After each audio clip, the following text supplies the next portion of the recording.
Hello दोस्तों, स्वागत है आपका मिस्टर क्लासेस के यूट्यूब चैनल पर। दोस्तों, आज के इस वीडियो में हम लोग क्लास 10th के साइंस में बायोलॉजी के मेन टॉपिक जो है एग्जाम में आने वाला टॉपिक है उसको देखने वाले हैं। वायवीय श्वसन और अवायवीय श्वसन में अंतर देखने वाले हैं। ध्यान से सुनिए दोस्तों, हम कुछ सजेशन दे रहे हैं। बायोलॉजी में दो तीन अंतर जो है बहुत जरूरी है, जो एग्जाम में दृष्टिकोण से बहुत इंपॉर्टेंट है। ये लगभग हर साल में पूछा जाता है। जैसे वायवीय श्वसन अवायवीय श्वसन में अंतर लिखें। दूसरा, जाइलम और फ्लोएम में अंतर लिखें। दूसरा, जाइलम और फ्लोएम में अंतर बहुत ही जरूरी होता है। और तीसरा जो बहुत इंपॉर्टेंट है, धमनी और सीरा में अंतर लिखें।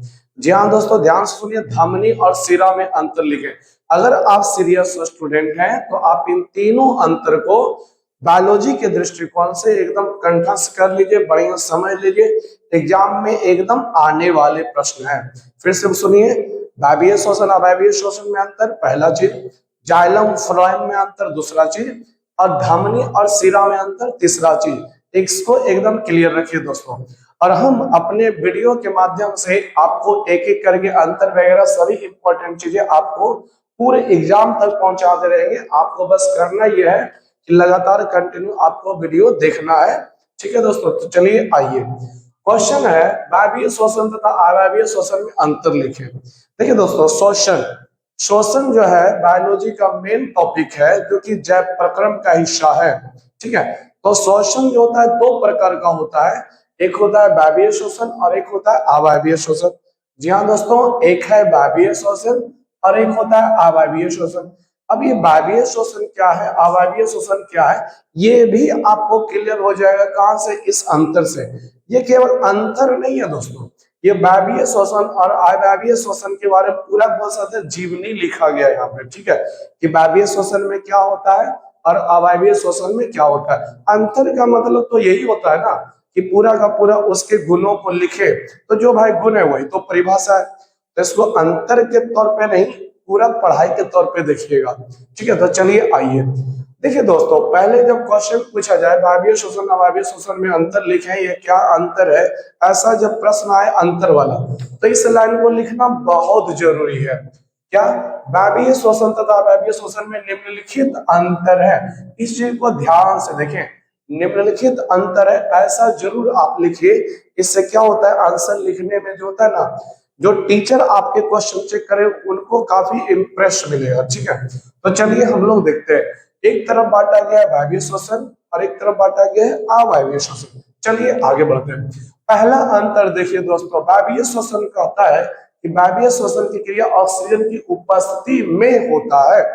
वायवीय श्वसन ऑक्सीजन की उपस्थिति में होता है, और जबकि अवायवीय श्वसन आपका ऑक्सीजन की अनुपस्थिति में होता है। जी हाँ दोस्तों, पहला अंतर आप लोगों के सामने है कि वायवीय श्वसन में ऑक्सीजन की उपस्थिति होती है और अवायवीय श्वसन में ऑक्सीजन की उपस्थिति नहीं होती, अर्थात अनुपस्थिति होती है। ये पहले याद रखिए। देखिए, इस आधार पर जो है ना, वायवीय श्वसन का और अवायवीय श्वसन का परिभाषा भी बनता है। सुनेंगे परिभाषा। श्वसन की वह क्रिया जिसमें ऑक्सीजन की उपस्थिति होती है उसे वायवीय श्वसन कहते हैं, और इधर श्वसन की वह क्रिया जिसमें ऑक्सीजन की अनुपस्थिति होती है उसे अवायवीय श्वसन कहते हैं। तो ये भी परिभाषा एक बनी है। ठीक है दोस्तों, चलिए आगे देखते हैं दूसरा अंतर। वायवीय श्वसन देखिए, वायवीय श्वसन एक ऐसा प्रक्रिया है जो पूरे प्रक्रिया में दो चरण भाग लेता है। तो क्या क्या है? इसका प्रथम चरण कोशिका द्रव्य में होता है तथा दूसरा चरण माइटोकॉन्ड्रिया में होता है। ये एकदम गहराई से नॉलेज है बाबू, जनरल नॉलेज नहीं है, गहराई से नॉलेज है। वायवीय श्वसन दो चरणों में संपन्न होता है। प्रथम चरण आपका कोशिका द्रव्य में होता है, जिसमें ग्लूकोज पायरुवेट में टूटता है। ध्यान सुनिए, ग्लूकोज पायरुवेट में टूटता है। इसका दूसरा चरण माइटोकॉन्ड्रिया में होता है, जिसमें फिर पायरुवेट पूरी तरह से टूटता है। ठीक है दोस्तों, जबकि अवायवीय श्वसन में देखिए दूसरा अंतर, इसकी पूरी प्रक्रिया कोशिका द्रव्य में ही होती है। कोशिका द्रव्य में ही इसकी पूरी प्रक्रिया होती है।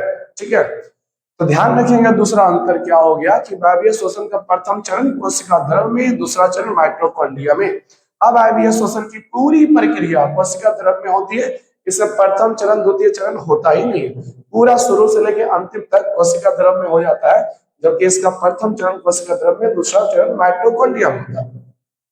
तीसरा अंतर देखेंगे दोस्तों, तीसरा अंतर बहुत लाजवाब है, इसको बढ़िया से ध्यान रखिएगा, ठीक है। वायवीय श्वसन जो ऑक्सीजन की उपस्थिति में होता है उसमें ना ग्लूकोज का पूर्ण विखंडन होता है। मोस्ट इंपॉर्टेंट पॉइंट है ये तीसरा अंतर, वायवीय श्वसन में ग्लूकोज का पूर्ण विखंडन होता है। अच्छा, ग्लूकोज की जगह आपको पायरुवेट भी लिख सकता है, ठीक है। आप ये भी लिख सकते थे कि वायवीय श्वसन में पायरुवेट का पूर्ण विखंडन होता है, तब भी कोई दिक्कत नहीं है।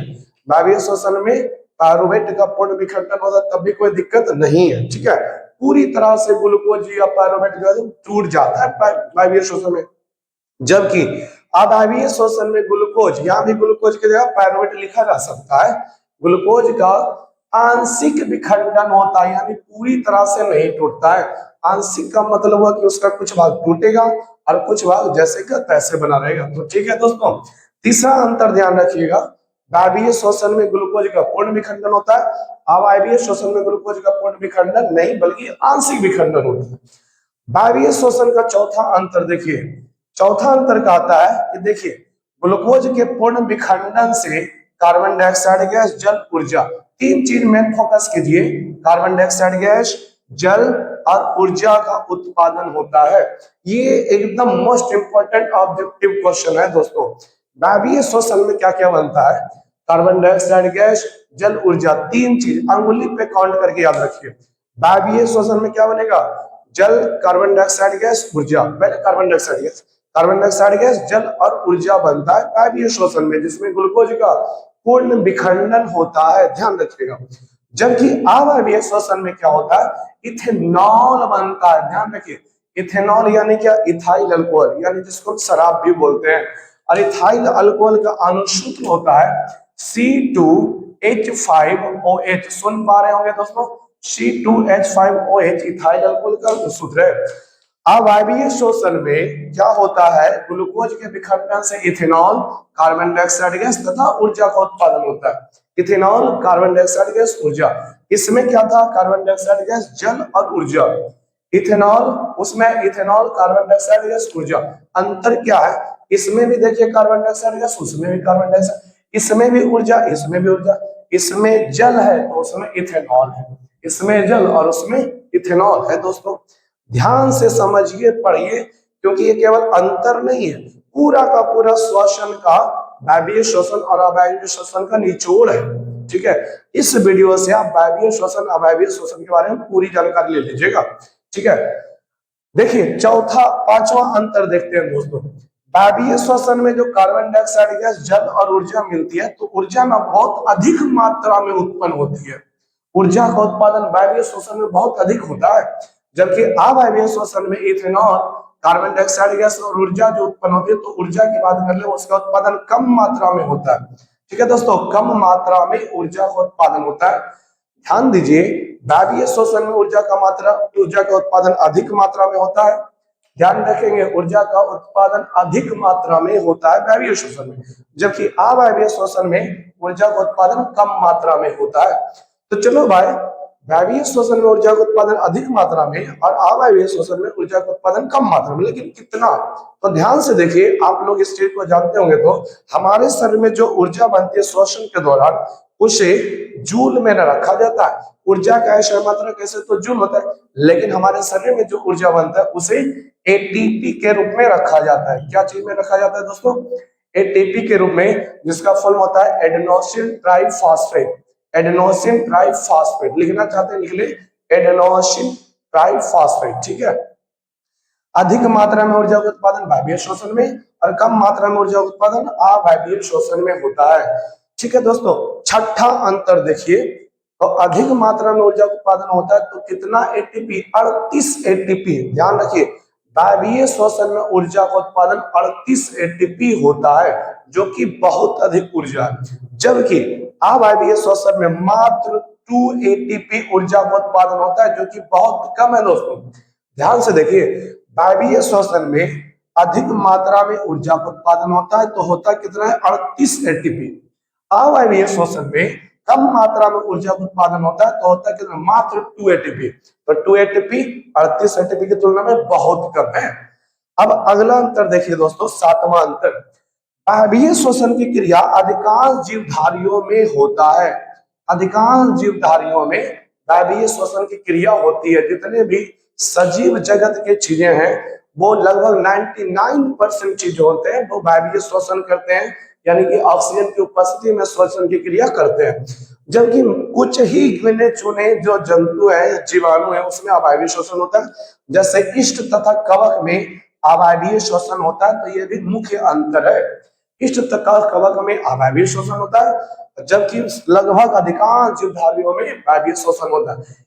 तो आप लोग इसमें कहा देखें, 7 अंतर देखें, वायवीय श्वसन अवायवीय श्वसन। एक अंतर और है दोस्तों, भागिएगा नहीं, ठीक है, अभी हम लिखते हैं। और अंतिम अंतर यह है दोस्तों कि वायवीय श्वसन और अवायवीय श्वसन का रासायनिक समीकरण आप लिख दीजिए। ये सबसे बेस्ट तरीका है दूसरे स्टूडेंट से बेहतर करने का। दूसरे स्टूडेंट जहां तक मेरे ख्याल से 4-5 अंतर ही जान पाते हैं, आपको पूरी जानकारी, डीप नॉलेज लेना है। अंतर में आप अगर जो 7-8 नंबर ये रासायनिक समीकरण डाल देते हैं तो आपके अंतर दूसरे स्टूडेंट में लिखे गए अंतर से कहीं अधिक होगा, अच्छा होगा। आपके आंसर में ये 4 चांद लगा देगा। देखिए दोस्तों, हमें पता है कि वायवीय श्वसन हो या अवायवीय श्वसन हो, ग्लूकोज का विखंडन होता है और ग्लूकोज का अणुसूत्र C6H12O6 होता है। वायवीय श्वसन में ऑक्सीजन की उपस्थिति में माइटोकॉन्ड्रिया में होगा तो कार्बन डाइऑक्साइड गैस, जल और ऊर्जा मिलेगा। कितना एटीपी? 38 एटीपी। जबकि अवायवीय श्वसन में ग्लूकोज का विखंडन होगा कोशिका द्रव में, और ये इष्ट और कवक जैसे जीवाणुओं के शरीर में होता है। कारण इथेनॉल, यही आपका इथेनॉल का अणुसूत्र है C2H5OH। कार्बन डाइऑक्साइड और ऊर्जा 2 एटीपी के रूप में बनता है। आप समीकरणों को भी ध्यान दीजिए, हम पूरी तरह से बैलेंस करके लिखे हुए हैं। ठीक है दोस्तों, तो उम्मीद करते हैं कि वायवीय श्वसन अवायवीय श्वसन से आपको काफी लाभ मिलेगा, फायदा मिलेगा। पूरा वीडियो देखिए। आप लोगों को इसी तरह समझालन फलन में अंतर, धमनी शिरा में अंतर और कई प्रकार के अंतर और मोस्ट इंपोर्टेंट क्वेश्चन आपको इसी तरह प्रोवाइड करते रहेंगे। आप लगातार कंटिन्यू वीडियो देखते रहिए। अच्छा लगे लाइक कीजिए, दोस्तों में शेयर कीजिए और सब्सक्राइब करना नहीं भूलिए। ठीक है दोस्तों, मिलते हैं नेक्स्ट वीडियो।